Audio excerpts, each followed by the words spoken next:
सभी विद्यार्थियों को मेरा नमस्कार। और आज की कक्षा में हम लोग बात करने वाले हैं औसत के बारे में।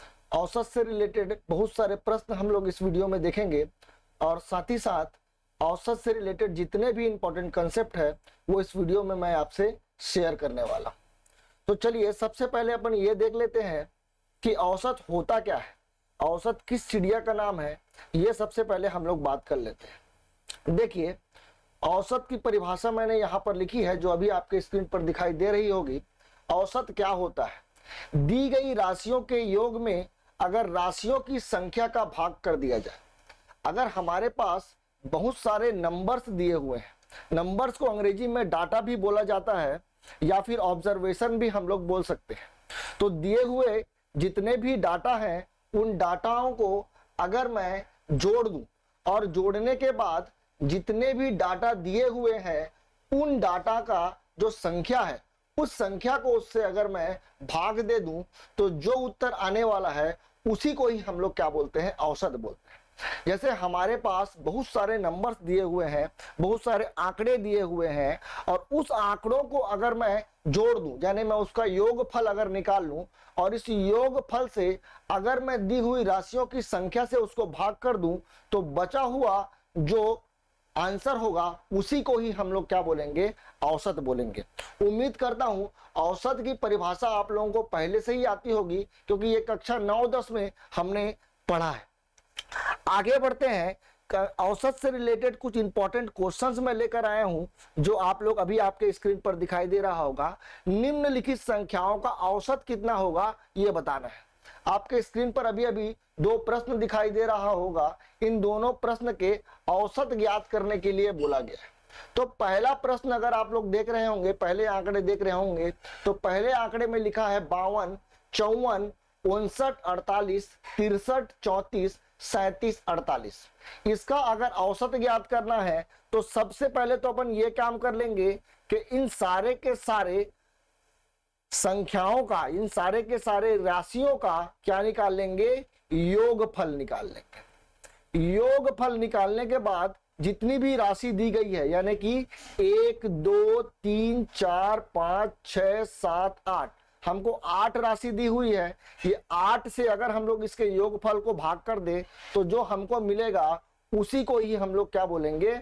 औसत बोलेंगे। इस प्रकार के प्रश्न को इस तरीके से हल किया जा सकता है कि सबके सब डाटा को, जितने भी संख्याएं हम लोगों को दी है, अगर उन संख्याओं को अगर मैं जोड़ दूं और जोड़ने के बाद अगर मैं 8 से उसका भाग कर दूं क्योंकि दी गई संख्या 8 है तो 8 से अगर मैं इसको भाग कर देता हूं तो जो उत्तर हम लोगों को मिलेगा वही औसत कहलाए।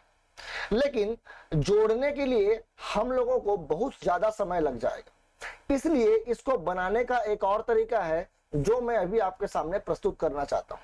देखिए, सबसे पहले दिए गए आंकड़ाओं को देख लीजिए, यानी दिए गए जो संख्या है, दिए गए जो राशि है उन राशियों को देखिए, वो सारे के सारे राशि किसके पास लग रहे हैं। जैसे मैं पहले वाले प्रश्न को अगर देखता हूं तो सभी के सभी नंबर जो हैं मेरे को 50 के आसपास लग रहे हैं। तो ये सारे के सारे नंबर अगर 50 के आसपास है, दूसरा काम आपको ये करना है कि ये देख लीजिए कि ये जो पहला नंबर है वो 50 से कितना ज्यादा है, तो मैं बोलूंगा 2 ज्यादा है। दूसरा जो संख्या है वो 50 से कितना ज्यादा है, तो मैं बोलूंगा 4 ज्यादा है। तीसरे संख्या को देखिए 50 से कितना ज्यादा है, तो मैं बोलूंगा 9 ज्यादा है। वहीं पर चौथे संख्या को देखिए 50 से ये ज्यादा तो नहीं है, कम है, तो मैं ये बोलूंगा कि ये -2 है, यानी कि 2 कम है।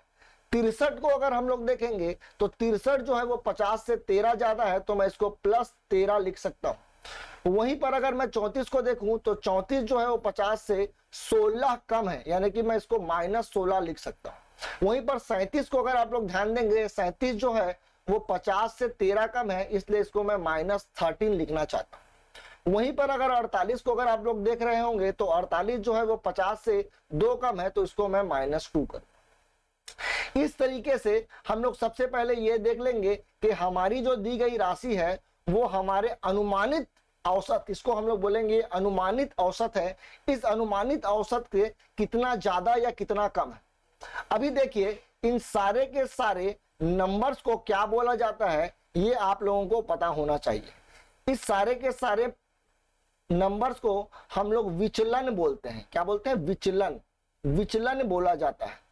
अब क्या करेंगे, इन सारे के सारे विचलन का योगफल निकाल लेंगे। जब मैं सारे के सारे नंबर को जोड़ूंगा तो देखिए यहां पर से +13 और ये -13 दोनों कैंसिल हो जाएंगे। वहीं पर 4 को देखिए और यहां पर देखिए -2 यहां पर दिख रहा है और यहां पर भी -2 दिख रहा है, तो -2 और -2 मिलाकर के -4 हो जाता है। तो ये -4 का और +4 दोनों के दोनों कैंसिल हो जाएंगे। अब क्या क्या राशि बच गई है हमारे पास? 2 बच गई है हमारे पास, साथ ही साथ 9 बच गई है हमारे पास और अंतिम में -16 रह गया है। ठीक है। अब अगर मैं 9 और 2 दोनों को जोड़ दूं तो ये 11 के बराबर हो जाएगा।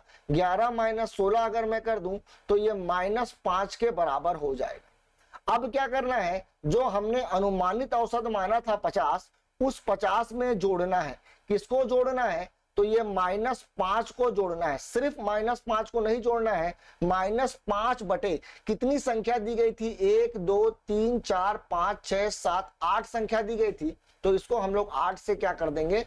भाग कर देंगे। अब देखिए यहां पर धन है और यहां पर ऋण है, तो धन और ऋण जो है वो ऋण हो जाएगा। तो 50 - 5 बटे 8 हो जाएगा और 5 बटे 8 को अगर मैं भाग कर दूं तो 5 बटे 8 जो है, सबसे पहले यहाँ 0 आ जाएगा, ये 5 आ जाएगा, दशमलव लगा करके मैंने एक और शून्य लगा दिया, 8 छक्के 48 हो जाएगा। तो यहाँ पर मैंने 48 लिख दिया है, 2 आ गया है।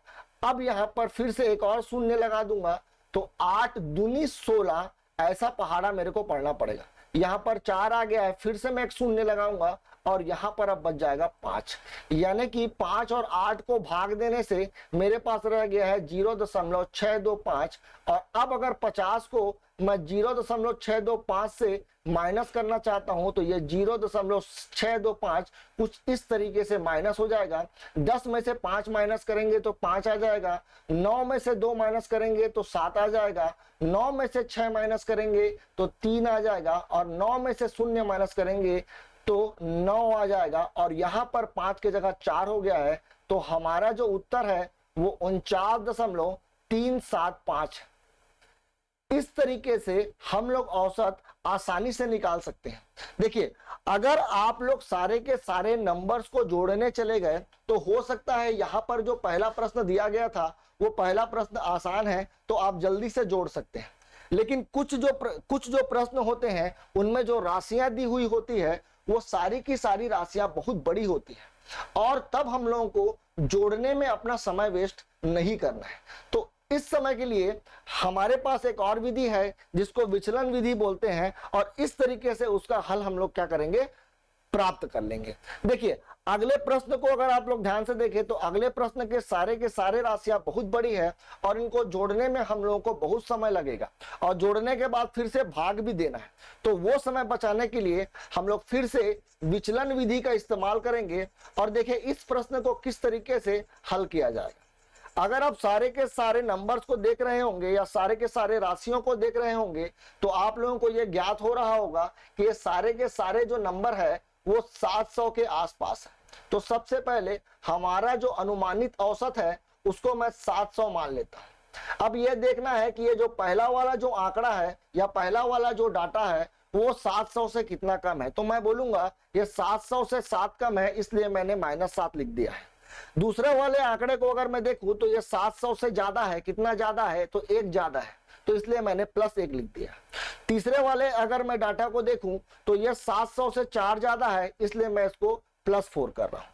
अगर मैं चौथे संख्या को देखूं, चौथे राशि को देखूं, चौथे डाटा को देखूं तो मेरे को पता चलेगा कि ये 700 से 20 कम है, इसलिए मैंने -20 लिख दिया है। ये 700 से कितना ज्यादा है? तो मैं बोलूंगा +23 ज्यादा है। ये अगला जो संख्या है वो 700 से कितना ज्यादा है? तो मैं बोलूंगा +8 ज्यादा है। अगला जो संख्या है वो 700 से कितना कम है? तो मैं बोलूंगा -3 है। अगला जो संख्या है वो 700 से कितना ज्यादा है? तो 3 ज्यादा है, तो मैं इसलिए +3 लिख रहा हूं। अगला जो संख्या है वो 700 से 10 ज्यादा है, इसलिए मैं +10 लिख रहा हूं। और अगला जो संख्या है वो 700 से 8 कम है, इसलिए मैं -8 लिख रहा हूं। अब ये सारे के सारे विचलन का क्या कर देंगे हम लोग, योगफल ज्ञात कर लेंगे। योगफल ज्ञात करने से पहले जो चीजें कट रही है उसको काट लेंगे। जैसे -3 +3 दोनों कैंसिल हो गए हैं, +8 और -8 भी दोनों कैंसिल हो जाएंगे। अब इसमें से कुछ भी कैंसिल होता हुआ नजर नहीं आ रहा है, तो जो धन में राशि दी गई है उनको पहले जोड़ देते हैं। +1 +4 मिलाकर +5 हो जाएगा, और उसको अगर मैं 23 के साथ जोड़ दूं तो ये 28 हो जाएगा। 28 के साथ फिर से +10 कर दूं तो ये +38 के बराबर आ जाएगा। उसके बाद जो नंबर माइनस में दिख रहे हैं उनको भी जोड़ देते हैं, -7 और -20 मिलाकर के -27 हो जाएगा। अब देखिए 38 में अगर मैं 27 को माइनस कर दूं तो मेरे पास रह जाएगा 11, प्लस में 11, इसलिए यहां पर तो सबसे पहले मैं प्लस लिखूंगा और यहां पर आ जाएगा 11। 11 बटे क्या लिखना है, तो 11 बटे देखिए हमारे पास कितनी संख्याएं थी, 1 2 3 4 5 6 7 8 9 10 संख्याएं थी, तो मैं इसको 10 से क्या कर दूंगा, भाग कर दूंगा। अब ये हो जाएगा 700, और अगर 11 को 10 से भाग करना है तो इसको भाग करने की आवश्यकता नहीं है, क्योंकि नीचे में 10 लिखा हुआ है। जब भी नीचे में 10 लिखा हो, 100 लिखा हो, 1000 लिखा हो, इस तरीके के अगर नंबर लिखे हुए होते हैं तो हम लोगों को भाग करने की आवश्यकता नहीं होती, और ये 1.1 हो जाएगा। अगर मैं 700 को 1.1 से जोड़ दूं तो ये 701.1 हो जाएगा, और यही हमारा क्या होगा, औसत होगा। तो इस तरीके से प्रश्न को आप बिना योगफल ज्ञात किए बना सकते हैं। उम्मीद करता हूं ये बात आप लोगों को क्लियर हो गई होगी। आगे हम लोग बढ़ते हैं नए कंसेप्ट की ओर, और सबसे पहला कंसेप्ट जो मैंने लेकर आया है आप लोगों के लिए वो ये है कि प्रथम n प्राकृतिक संख्याओं का औसत।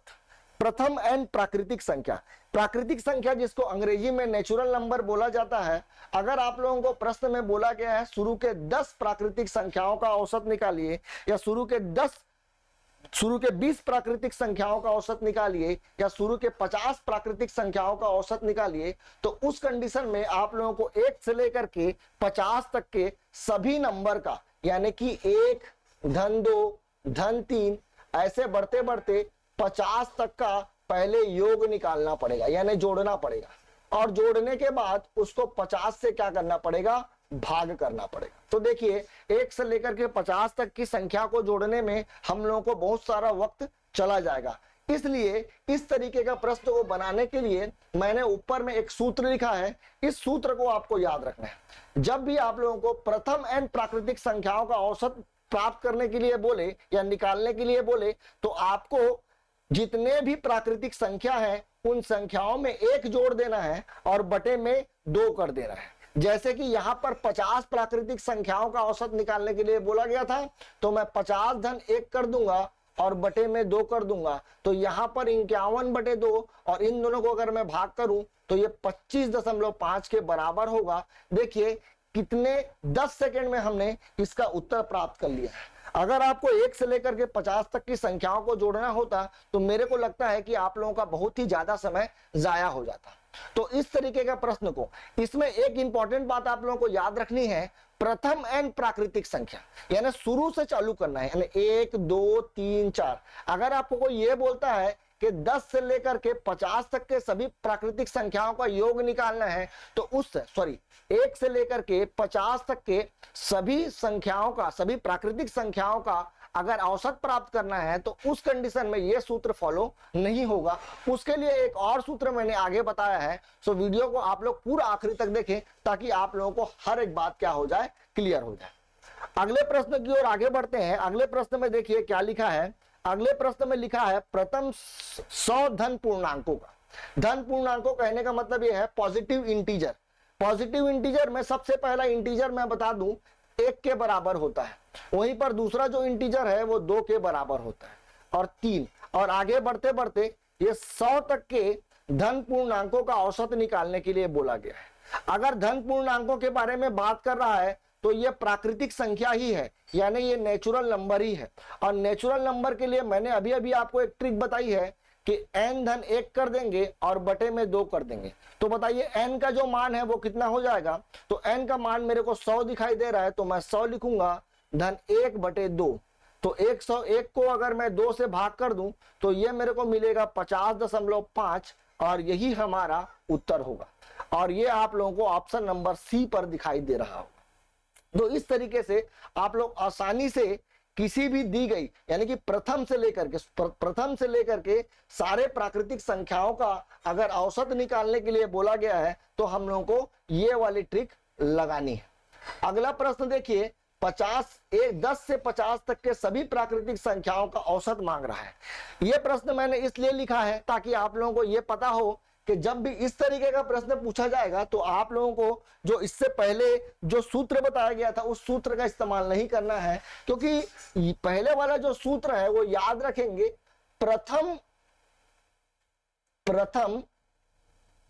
n प्राकृतिक संख्या के लिए, और ये शुरू से नहीं दिया गया। ये बोला है 10 से लेकर के 50, यानी शुरू से लेकर के बोला रहता तो मैं उस फॉर्मूले का इस्तेमाल करता, लेकिन ये 10 से 50 बोला है इसलिए मैं उस फॉर्मूले का इस्तेमाल नहीं करूंगा।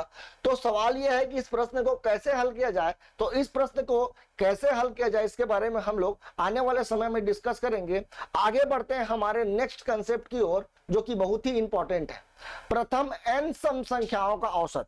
सम संख्या जिसको अंग्रेजी में इवन नंबर बोला जाता है, ये वो नंबर होते हैं, ये वो संख्याएं होती हैं जो 2 से भाग हो जाए या 2 से सही तरीके से भाग हो जाए बिना दशमलव लगाए। जैसे उदाहरण के लिए 8 को देख लेते हैं।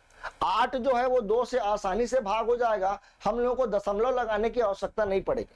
तो वो सारे प्राकृतिक संख्या जो 2 से भाग हो जाते हैं उसको हम लोग सम संख्या बोलते हैं। तो सबसे पहला जो सम संख्या होगा वो 2 के बराबर होगा, फिर 4 होगा, फिर 6 होगा, फिर 8 होगा, और ऐसे ये आगे बढ़ते जाएगा। अगर प्रश्न में आपको बोला गया है, जैसे कि नीचे एक प्रश्न आप लोगों को दिखाई दे रहा होगा, 50 तक के सभी सम प्राकृतिक संख्याओं का औसत कितना होगा, सभी सम प्राकृतिक संख्याओं का औसत कितना होगा। तो हम लोग जो फॉर्मूला यूज करेंगे, देखिए यहां पर मैंने ऊपर में लिखा है। सबसे पहले ये देखिए कि आखिरी संख्या कितनी है। आखिरी संख्या, तो आखिरी संख्या देखिए 50 तक बोला है। जब भी तक का इस्तेमाल किया जाएगा तो याद रखेंगे 50 को नहीं लेना है, उससे पहले ले लेंगे 48 तक। अब आखिरी संख्या मेरे को 48 दिखाई दे रही है, तो आखिरी संख्या 48 धन 2 बटे में क्या कर देंगे, 2 कर देंगे। 48 और 2 दोनों को जोड़ दें तो 50 के बराबर हो जाएगा, और 50 बटे 2, 50 बटे 2 जो है वो 25 के बराबर है। यानी कि शुरू के 50 प्राकृतिक संख्याओं का, 50 तक जितने भी सम प्राकृतिक संख्या है, अगर उनका औसत निकालना हो तो उनका जो औसत है वो 25 के बराबर आएगा। तो इस तरीके से आप प्रश्न को हल कर सकते हैं। इसमें भी एक इंपॉर्टेंट बात मैं आप लोगों को बता देना चाहता हूं कि अगर आपको कोई बोले कि 10 से 50 तक के सभी संख्याओं का, सभी सम संख्याओं का, यहां पर मैंने थोड़ा सा गलत लिख दिया है, सम संख्याओं का, सभी सम प्राकृतिक संख्याओं का औसत निकालने के लिए बोला जाएगा, तो जो मैंने ऊपर में आप लोगों को फॉर्मूला बताया है वो फॉर्मूला काम नहीं आएगा। इसके लिए एक और फॉर्मूला है जो हम लोग आने वाले समय में पढ़ने वाले हैं। चलिए हम लोग आगे बढ़ते हैं नेक्स्ट कंसेप्ट की ओर, जिसमें लिखा है प्रथम n विषम संख्याओं का औसत। विषम संख्या यानी वो संख्या जो 2 से सही तरीके से भाग नहीं होती, यानी कि भाग होने के लिए दशमलव का उपयोग करना पड़ जाए। जैसे उदाहरण के लिए 3 को देखिए, 3 जो है वो 2 से भाग नहीं हो सकती, इसलिए 3 को हम लोग क्या बोलेंगे, विषम संख्या बोलेंगे। जैसे 1 भी एक विषम संख्या है, क्योंकि 1 जो है वो 2 से सही तरीके से भाग नहीं हो सकती। सही तरीके से यानी कि बिना दशमलव लगाए हम लोग 1 को 2 से भाग नहीं कर सकते पूर्णतः। तो अगर हम लोगों को 100 से कम सभी विषम संख्याओं का औसत निकालने के लिए बोला गया, तो पहला जो संख्या है वो हमारा 1 आएगा, दूसरा जो संख्या है वो 3 आएगा, फिर 5 आएगा, और ऐसे बढ़ता जाएगा। मेरे को बताइए कि सबसे आखिरी जो संख्या आने वाली है वो कौन सी आने वाली है, तो मैं बोलूंगा 99 वो संख्या है जो विषम संख्या है, क्योंकि 99 जो है वो 2 से पूर्णतः भाग नहीं होगी, यानी कि जब हम लोग इसको भाग करेंगे 99 को तो हम लोगों को दशमलव का प्रयोग करना पड़ेगा। और देखिए इसके लिए मैंने फॉर्मूला लिखा है, आखिरी संख्या को 1 से जोड़ दीजिए, यानी आखिरी संख्या हमारी 99 थी और 99 को अगर मैं 1 से जोड़ दूं और बटे में 2 कर दूं अगर मैं 99 को 1 से जोड़ दूं और 2 भाग कर दूं तो ये हो जाएगा 100/2 और हमारा उत्तर आ जाएगा 50। तो विषम संख्याओं का अगर औसत निकालना है, विषम संख्याओं का अगर मेरे को औसत निकालना है, देखिए सम संख्या को अगर आप लोग ध्यान दें तो सम संख्या का सूत्र है आखिरी संख्या धन 2 और वहीं पर विषम संख्या का सूत्र है आखिरी संख्या धन 1, यानी 1 जोड़ना है और 1 जोड़ने के बाद उसको 2 से भाग दे देना है, जो भी आएगा वही हमारा उत्तर होगा। ये भी याद रखेंगे प्रथम n विषम संख्याओं के बारे में बात कर रहा है, यानी कि अगर आप लोगों को कोई बोलता है कि 10 से लेकर के 50 तक के विषम संख्याओं का औसत निकालिए तो इस फॉर्मूले का इस्तेमाल नहीं करना है। अगला कंसेप्ट की ओर आगे बढ़ते हैं। अगले कंसेप्ट में बोला गया प्रथम n प्राकृतिक संख्याओं के वर्गों का औसत। पहला प्राकृतिक संख्या आप लोगों को पता है 1 के बराबर होता है, तो 1 का वर्ग, फिर 2 का वर्ग, 3 का वर्ग जिसको हिंदी में अंग्रेजी में स्क्वायर बोला जाता है, 4 का स्क्वायर, 5 का स्क्वायर। अगर इन सारे संख्याओं का अगर मेरे को औसत निकालने के लिए बोला जाए, जैसे प्रश्न में नीचे आप लोगों को दिखाई दे रहा होगा, प्रश्न में बोला गया है प्रथम 10 प्राकृतिक संख्याओं के वर्गों का औसत निकालना है, यानी कि सबसे पहले आपको 1 का वर्ग प्लस 2 का वर्ग प्लस 3 का वर्ग ऐसे करते करते 10 तक के वर्ग का योग निकालना होगा और बटे में फिर 10 भाग करना होगा और ऐसे करेंगे तो हम लोगों का समय बहुत जाया होगा। इसीलिए देखिए मैंने ऊपर में एक सूत्र लिखा है, सूत्र बहुत ही आसान है। जितनी भी संख्याएं दी है, यहां पर 10 संख्या दी गई है, तो 10 में क्या कर देंगे 1 जोड़ देंगे, यानी 10 में 1 जोड़ देंगे। उसके बाद क्या करेंगे, जो जितने भी संख्या है उन संख्याओं का दुगुना निकाल लेंगे, यानी 2n निकाल लेंगे, तो ये 20 हो जाएगा और उसमें 1 जोड़ देंगे, यानी कि n धन 1 और फिर गुणा कर देंगे 2n धन 1 और इसको 6 से भाग कर देंगे, तो ये हो जाएगा 11 गुणित 21 और बटे में 6। ये 3 से भाग होता हुआ दिखाई दे रहा है दोनों, 3 दूनी 6, 3 सत्ते 21। अब ये भाग होता हुआ नहीं दिखाई दे रहा है, तो 11 और 7 तो गुणा कर दूं तो 77/2 आ जाएगा। 2 एकम 2, 2 तिया 6 और 2 अट्ठे 16 और दशमलव आ जाएगा 5, तो इसका उत्तर होगा 38.5, जो कि आपके ऑप्शन नंबर डी पर दिया हुआ है। तो इस तरीके से हम लोग अगर शुरुआत से प्रथम से बोला गया, ये नहीं कि 20 से लेकर के 30 तक के जितने भी प्राकृतिक संख्या है उनके वर्गों का औसत अगर निकालने के लिए बोला जाएगा तो इस सूत्र का इस्तेमाल बिल्कुल भी नहीं करेंगे। प्रथम से याद रखेंगे, शुरुआत से 1 से हो, 1 से 5 तक का, 1 से 10 तक का, 1 से 20 तक का, 1 से 50 तक का, इस तरीके का अगर प्रश्न दिया गया है तो हम लोगों को इस फॉर्मूले का इस्तेमाल करना है। अगला कंसेप्ट ध्यान देंगे, प्रथम n प्राकृतिक संख्याओं के घनों का औसत। घनों यानी कि क्यूब का औसत, यानी कि जैसे 1 का घात 3, 2 का घात 3, 3 का घात 3, 4 का घात 3। अगर मान लीजिए मेरे को बोला गया 1 से लेकर के 5 तक के सभी प्राकृतिक संख्याओं के घनों का औसत निकालना है, तो मेरे को सबके घन का योग निकालना पड़ेगा और योग निकालने के बाद उसको 5 से भाग करना पड़ेगा। सबका घन निकालते निकालते हम लोगों को समय ज्यादा लग जाएगा और साथ ही साथ उसको योग भी करना है, तो हमारा समय बहुत जाया होगा। तो उसके लिए देखिए मैंने ऊपर में एक सूत्र लिखा है, सूत्र है n धन 1 का घात 2, यानी कि n कितनी प्राकृतिक संख्या, जैसे कि मान लो हमको बोला है 5 तक का, तो n का मान मैं ले लूंगा 5 और 5 धन 1 कितना हो जाएगा 6, 6 का वर्ग करेंगे तो 36 हो जाएगा, 36 बटे नीचे में आ जाएगा 4, तो 4 एकम 4, 4 निया 36 और 4 और 5 और 9 को गुणा कर देंगे तो ये 45 के बराबर हो जाएगा और यही हमारा उत्तर होगा। जस्ट नीचे देखिए मैंने एक और प्रश्न लिखा है, 1 से 10 तक के सभी प्राकृतिक संख्याओं के घनों का औसत। तो n का मान अब 10 हो जाएगा, तो 10 इंटू 11 का घात 2, 11 का घात 2 यानी 11 का स्क्वायर 121 के बराबर है और बटे में 4 हो जाएगा। अगर इसको मैं काट दूं, 2 दूनी 4 और 2 पंचे 10। अब इसको मैं गुणा कर सकता हूं, 5 एकम 5, 5 दूनी 10 का 1 बचा है, 5 एकम 5 6, 605 बटे 2। अब अगर मैं इसको भाग कर दूं तो 2 तिया 6, शून्यम 0, 2 दूनी 4 और 0.5।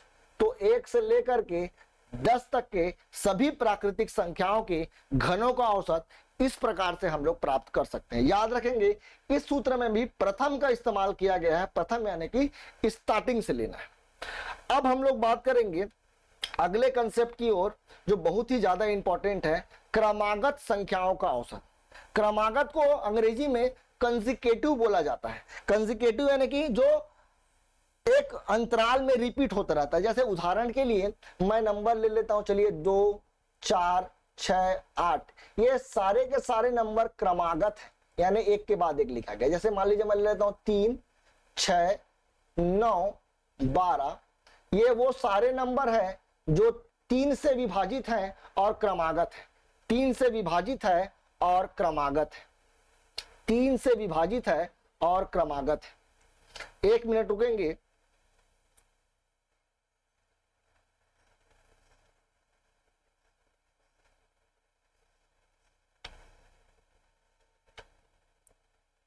ठीक है, तो ये क्रमागत संख्या या क्रमागत संख्या ने जो लाइन से आता है, यानी कि एक के बाद एक। जैसे कि उदाहरण के लिए आप ये भी बोल सकते हैं 1 2 3 4 5, ये भी क्रमागत संख्या है।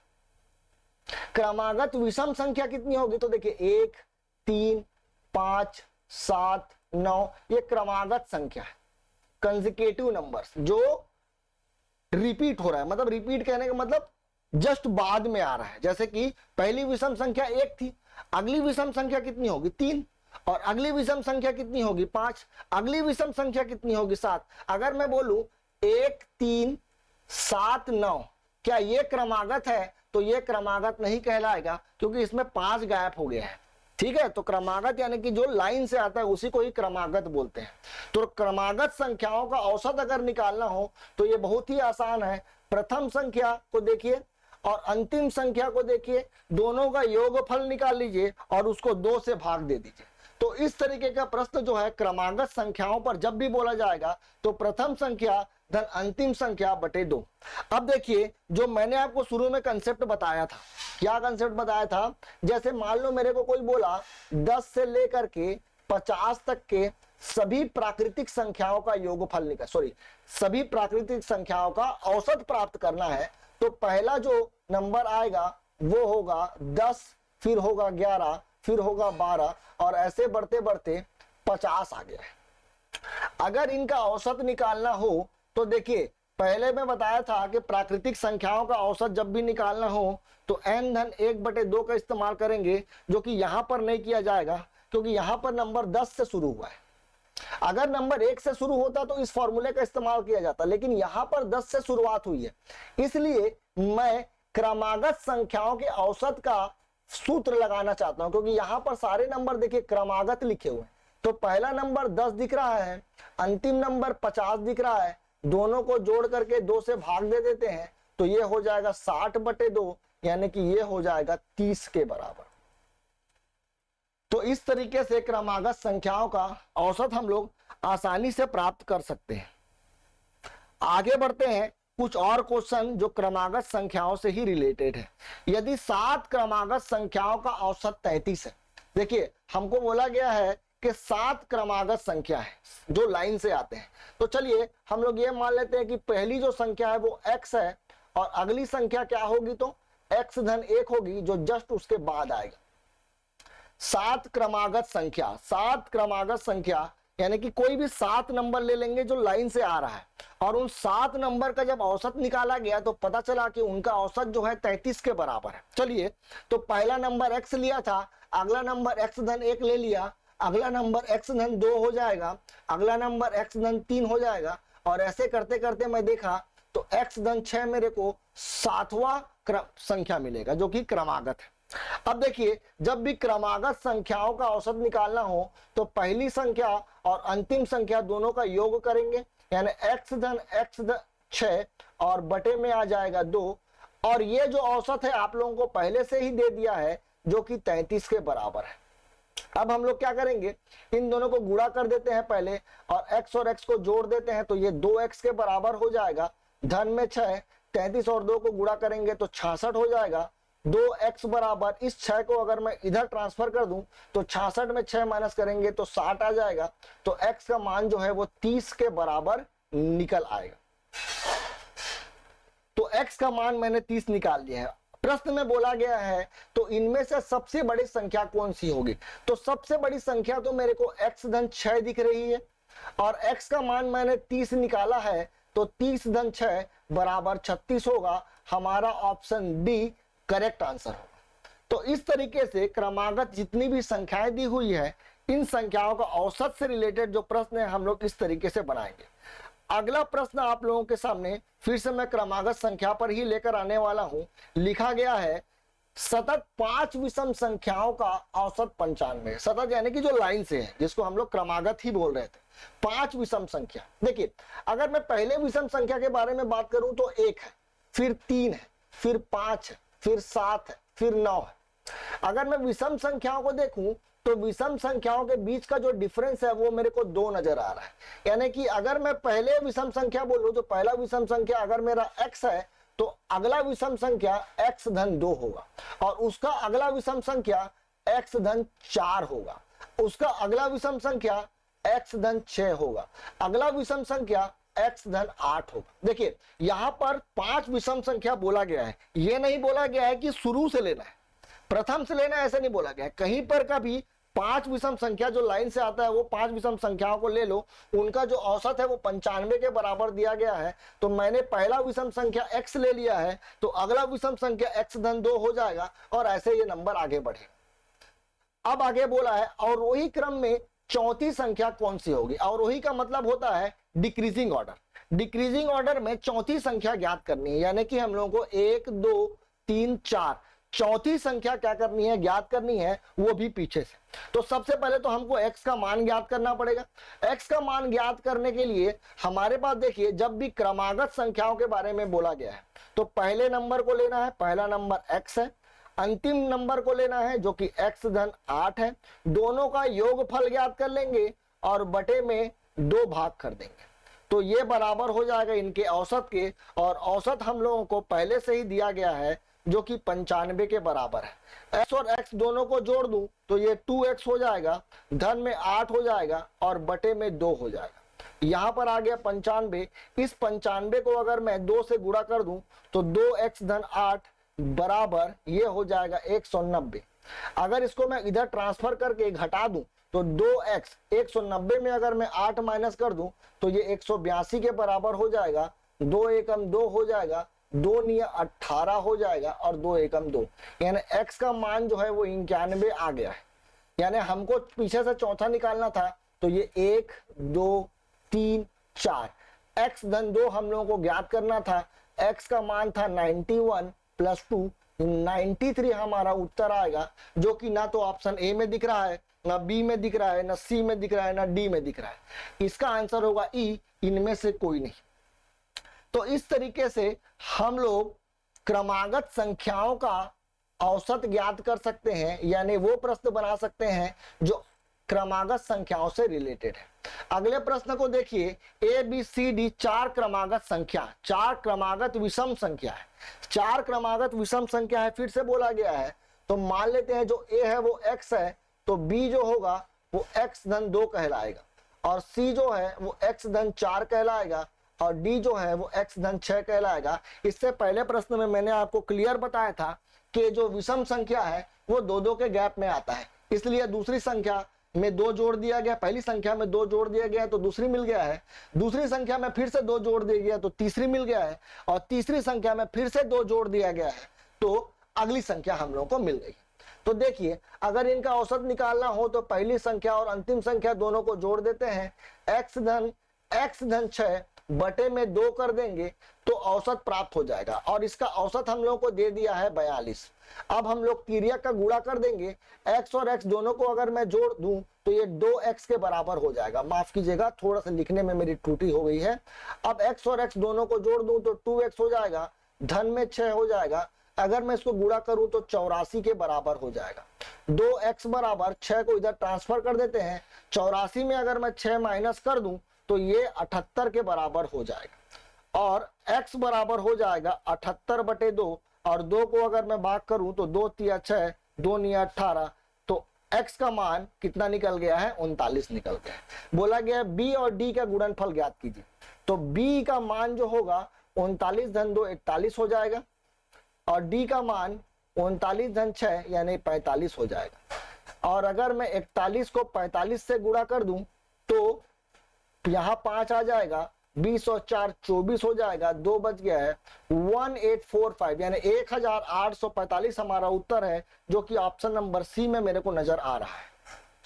इसके बाद वाली प्रश्न को आप लोगों को खुद बनाना है, तो इस प्रश्न का आप लोग स्क्रीनशॉट खींच सकते हैं और इस प्रश्न को खुद से प्रयास कर सकते हैं। सो आज की क्लास के लिए इतना ही। औसत से रिलेटेड और भी बहुत सारे प्रश्न हैं जो मैं आप लोगों को अगले वीडियो में समझाने वाला हूं। सो उम्मीद करता हूं आप अगले वीडियो को भी जरूर देखेंगे। धन्यवाद।